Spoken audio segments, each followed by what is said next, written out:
Hello दोस्तों, रोजगार में आपको स्वागत है। मैं हूं रिजवान और आज हम बात करेंगे कि पूरे हिंदुस्तान के हर कोने से अगर आपको आज खबर मिल रही होगी तो प्रिंट मीडिया के माध्यम से सिर्फ एक खबर मिल रही होगी, वो है बेरोजगारी की।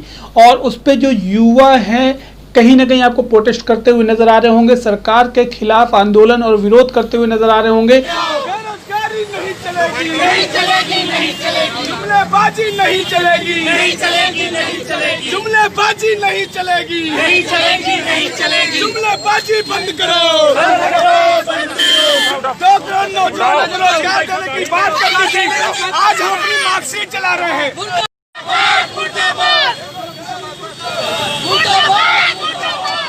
लेकिन ये आपको किसी भी न्यूज़ चैनल में देखने को नहीं मिलेगा।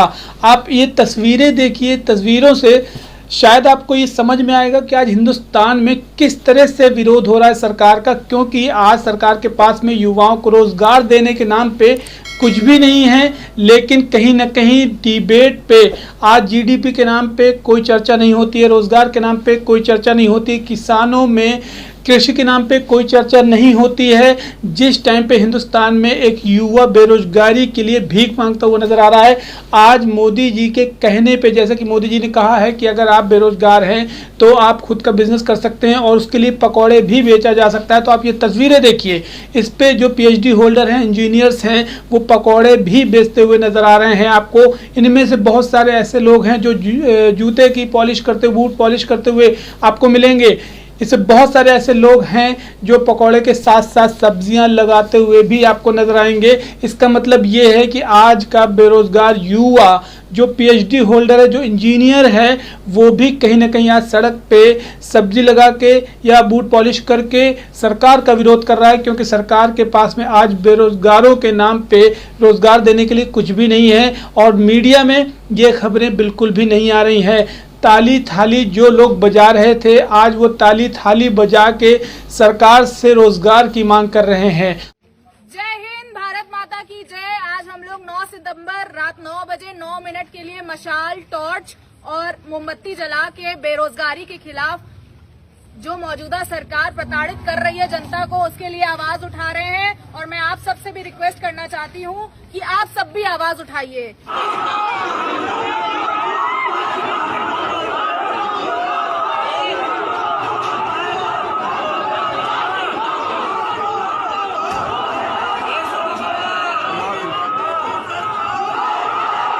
और जैसे कि आपको पता है कि हर साल 17 सितंबर को मोदी जी का बर्थडे सेलिब्रेशन होता था, लेकिन इस बार मोदी जी के बर्थडे सेलिब्रेशन को नेशनल अनएम्प्लॉयमेंट डे घोषित कर दिया गया है उन बेरोजगारों के द्वारा जो आज सड़क पर आ चुके हैं। सीएमआई की रिपोर्ट का डेटा उठा के अगर आप बात करें तो 12 करोड़ से ज़्यादा लोगों की नौकरी चली गई है। और इस टाइम पे आपने शायद अभी रिपोर्ट देखी होगी, मिनिस्ट्री ऑफ फाइनेंस की तरफ से एक रिपोर्ट आई थी, एक मेमोरेंडम दिया गया था जिसमें ये बताया गया था कि आने वाले वक्त में किसी भी तरीके की सरकारी नौकरियों पर पाबंदी लगाई जाएगी।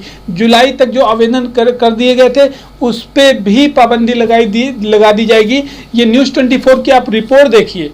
एक और बड़ी खबर आ रही है सरकार की तरफ से। कल देर शाम वित्त मंत्रालय की तरफ से एक मेमोरेंडम इशू किया गया और उसमें क्या कहा गया, पहले मैं अंग्रेजी में शब्दशः इसे पढ़ देता हूं। There'll be a ban on creation of new posts except with the approval of the Department of Expenditure in the ministries, departments, attached offices, subordinate offices, statutory bodies and autonomous bodies। यानी कि सरकारी नौकरियों पर नए पद बनाने पर सरकार ने रोक लगा दी है। अब सरकार नए रोजगार, नई नौकरियां नहीं देगी। और यह सरकारी महकमे ही नहीं, बैंकों, सार्वजनिक क्षेत्र की दूसरी कंपनियों पर भी लागू होगा। यानी कि सरकार ने हाथ खड़े कर दिए हैं, वो रोजगार नहीं दे सकती है। और 1 जुलाई तक जो आवेदन थे या आपने कोई आवेदन भरा सरकारी नौकरी के लिए, वो आवेदन भी अब वापस लिए जाएंगे। सरकार ने साफ कह दिया है कि हमारी माली हालत बहुत खस्ता है, अभी पैसे नहीं है तो नई जॉब्स क्रिएट नहीं की जाएंगी, नए पद नहीं बनाए जाएंगे, सरकार ये कह रही है। और जैसे ही ये सोशल मीडिया पे और न्यूज़ चैनल्स पे आना चालू हुई रिपोर्ट, तो सरकार ने क्लैरिफिकेशन दिया था कि हमने किसी भी तरीके की पाबंदी नहीं लगाई है, लेकिन कुछ कॉस्ट कटिंग की वजह से हमने ये रिपोर्ट निकाली थी। लेकिन जो बेरोजगार युवा है वो पाबंदी लगाएं या ना लगाएं, लेकिन जो सड़क पे हैं आज, कहीं ना कहीं वो साबित करते हैं आज कि बेरोजगारी आज महामारी का रूप लेती हुई नजर आ रही है। आज कोविड को या कोरोना को कोई याद नहीं कर रहा, ना ही इतना ज़्यादा सीरियस ले रहा है, जबकि कोविड को महामारी साबित करने के लिए सरकार ने बहुत सारी चीज़ों को सामने ला के रखा, लेकिन फिर उसके बाद आज बेरोजगारी की समस्या ऐसी आन पड़ी है कि ये कोविड एक साइड पे हो गया है, लेकिन बेरोजगारी सबसे पहले नजर आ रही है। और इस तरह से कुछ लोगों ने वीडियो बनाकर भी सरकार का विरोध किया। आप ये वीडियो देखिए। देश का प्रधानमंत्री, प्रदेश का मुख्यमंत्री पूरी तरीके से जुमलेबाज साबित हुआ है, नौजवानों को बेरोजगार कर दिया है, हर भर्तियों में पूरी तरीके से रोजगार नहीं मिल पा रहा है। वर्तमान के देश का नौजवान बेरोजगार है। ये सरकार नौजवान विरोधी सरकार है। हम लोग इसके विरोध में आज जूता पालिश किया, बेरोजगारी दिवस मनाकर हम लोगों ने अपना विरोध दर्ज कराया। इस वीडियो के बाद में आपको समझ आ रहा होगा कि बहुत सारे लोग ऐसे हैं कि जो सरकार का विरोध कर रहे हैं इस बात को लेके कि सरकार रोजगार पर किसी भी तरीके की चर्चा नहीं कर रही है, और ना ही मीडिया न्यूज़ चैनल्स पे चर्चाएं हो रही हैं। आज का बेरोजगार लगातार सुसाइड किए जा रहा है। 10 साल का अगर डेटा उठा के देखें तो इस बार सुसाइड, रोजगार की वजह से सुसाइड के सबसे ज़्यादा केसेस आए हैं। और इवन जो कोरोना से आर्थिक स्थिति जिनकी खराब हो गई थी वो लोगों ने तो सुसाइड की ही की, लेकिन जो बेरोजगार युवा हो गए थे, जो मिडिल क्लास के थे, जो किसी से डिमांड नहीं कर सकते थे, उन लोगों ने भी सुसाइड कर ली है। आज ये बात जान के आप चकित हो जाएंगे, मुकेश अंबानी का दुनिया के सबसे बड़े रईसों में 10 टॉप 10 रईसों में नाम आता है। पहले चौथे नंबर तक पहुंच गए थे वो, लेकिन फिलहाल फोर्ब्स की रिपोर्ट के अकॉर्डिंग वो 7वें नंबर पर हैं। तो आप इससे अनुमान लगा सकते हैं कि जहां पे एक मिडिल क्लास का और एक पढ़ा लिखा बेरोजगार हो रहा है युवा, और वहीं पे जो बड़े बड़े बिजनेसमैन हैं वो रईस होते जा रहे हैं। तो आज देश किस परिस्थिति से गुजर रहा है ये आप देख सकते हैं। और इसी बीच में सवालिया निशान खड़ा होता है सरकार की तरफ कि कहीं ना कहीं मोदी जी इस बात पे ध्यान नहीं दे रहे हैं और मन की बात करते हुए नजर आ रहे हैं। जब मोदी जी तो मन की बात में भी युवाओं ने मन की बात पे इतने ज़्यादा डिसलाइक्स किए कि बीजेपी को अपना यूट्यूब अकाउंट में लाइक, डिसलाइक और कमेंट बंद करने पड़े, क्योंकि बहुत ही ज़्यादा भद्दे कमेंट आ रहे थे और बहुत ही ज़्यादा मिलियन से ऊपर डिसलाइक्स आ गए थे।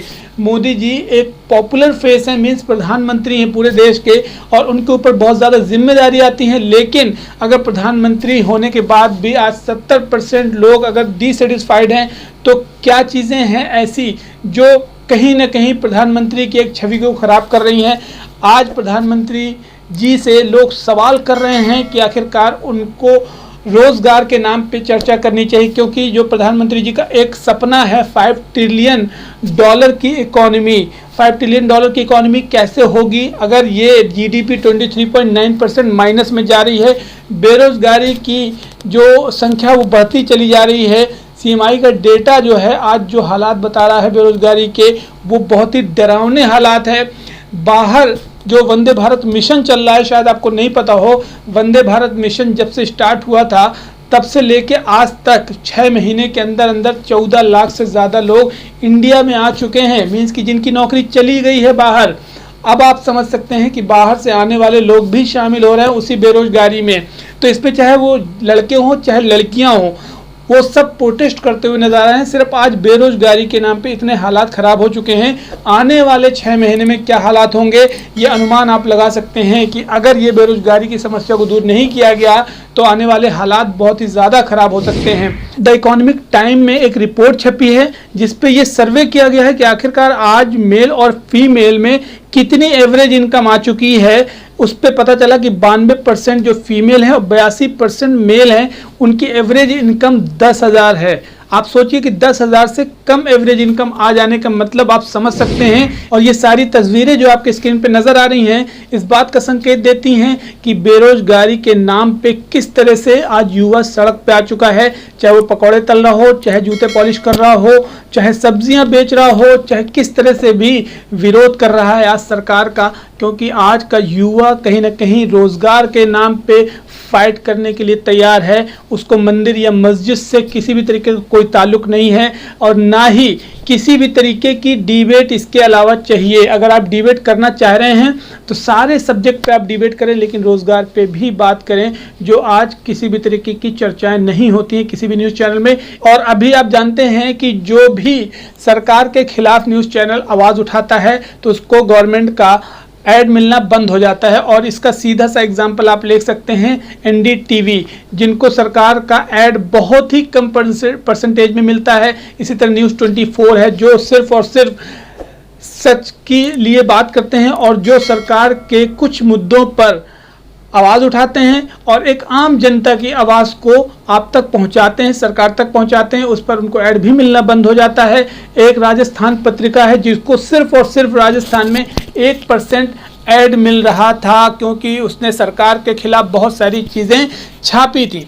तो आप समझ सकते हैं कि सरकार के खिलाफ आवाज़ उठाना भी आज परेशानी का सबब बन सकता है। आज का युवा जो है, अगर आप प्रोटेस्ट करते हुए देख रहे हैं, इनको रोड पे देख रहे हैं, तो शायद कहीं ना कहीं इनके हालात और परेशानियां नज़र आ रही हैं। तो आज अगर सरकार इन सब के सवालों के जवाब नहीं देती है और इनके हालात पर सुधार नहीं करने पे मदद करती है तो शायद और आगे आने वाले हालात बहुत ख़राब हो जाएंगे।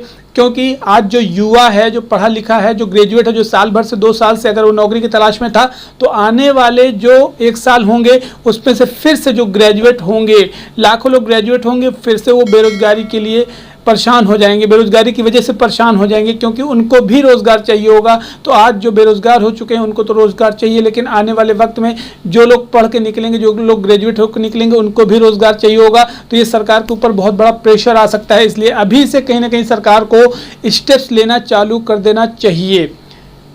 आपकी क्या राय है इस पर? आप क्या सोचते हैं? आप नीचे कमेंट बॉक्स पे ज़रूर अपनी राय दें। रोज़गार के नाम पे किस तरह से सरकार के खिलाफ आवाज़ उठाई जा रही है, आप ज़रूर नीचे कमेंट बॉक्स पे लिखें कि आप किस मुद्दों पर आप चर्चा करना चाहते हैं। क्या चाइना के मुद्दों पर चर्चा करना चाहते हैं, सुशांत राजपूत के मुद्दों पर चर्चा करना चाहते हैं, रिया चक्रवर्ती या अर्नब गोस्वामी जैसे जो चैनल हैं जो चीखते चिल्लाते ही रहते हैं, केवल उनके पास कोई और मुद्दा नहीं है स्टूडेंट्स के लिए, आप उनके बारे में क्या सोचते हैं? नीचे कमेंट बॉक्स पे ज़रूर हमें बताएं मैसेज करके। 17 सितंबर को जन्मदिन होता है प्रधानमंत्री मोदी जी का। हमारी तरफ से भी शुभकामनाएं बहुत बहुत, लेकिन युवाओं की तरफ से, जो बेरोजगारों की तरफ से भी हम रिक्वेस्ट करेंगे कि अगर इस मुद्दे पर भी चर्चा की जाए, इस पर कोई सॉल्यूशन लिया जाए तो इनके फेवर में बहुत ही बेहतर होगा। आने वाला वक्त भी बहुत अच्छा हो सकता है। आपकी राय ज़रूर दें हमें। चलिए मिलते हैं आपको अगली वीडियो में, तब तक के लिए ध्यान रखें अपना। टेक केयर, जय हिंद।